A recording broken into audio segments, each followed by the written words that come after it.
hablando sobre la seguridad global. Comenzó hablando por el caso de México, los carteles, y pues está comentando todo sobre la seguridad global y cómo Estados Unidos va a actuar con respecto a la defensa de su seguridad. Por tres le voy a dejar a Erik.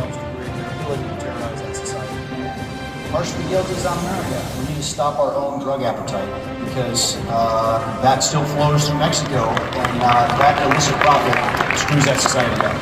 You know, it's interesting. Do you think that the Mexican forces can actually outfight the cartels? Because I get the impression the cartels are pretty good. They're pretty good, but they've never met a JSOC level force. Okay. You mentioned 1845, President Polk sends the U.S. Army down there.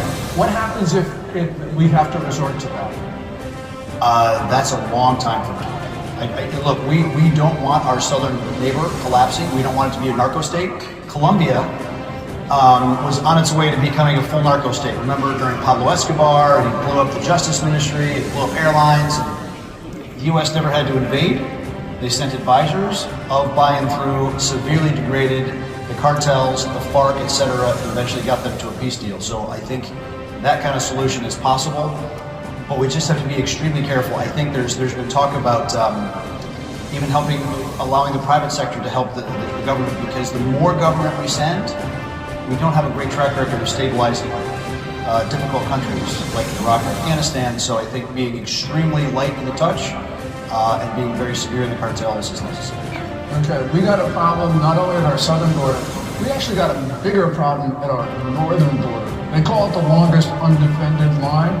Well, you know, the number of terrorist watch list suspects apprehended on our northern border is more than double the number apprehended at the southern border, even though the number of migrants coming across our southern border far exceeds those from Canada. And the problem is that the Canadian government has actually allowed dangerous elements to use Canadian territory essentially as a staging ground for assaults on America. What do we do about Canada? I know the president has imposed tariffs, the Canadians have done this and that, but what do we do? Some weeks ago, when the president was threatening tariffs on both Mexico and Canada, it was about that border issue, and I think Canada committed to spending a couple $1 billion in some very specific border security capability. The RCMP, the Royal Canadian Mounted Police, not a bad organization. It requires leadership. The Canadians have fantastic special operations units, so they can interdict the terrorists within their own border. It comes down to leadership, and hopefully the Canadian people dump Trudeau very soon. We've got a lot of problems in the world. It's something that not even occur in China.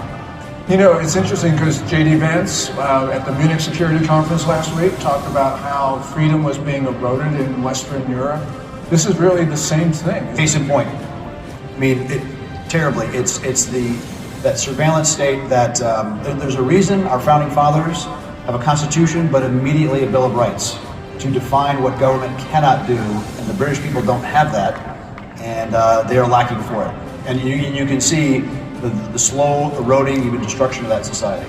Because in Britain and in other places, we have these pictures of like people being rounded up for posting nasty comments. Yeah, you can misgender someone and actually go to jail. There's a guy that, as JD pointed out, a guy sent to prison for praying for his unborn child less than 200 meters away from an abortion.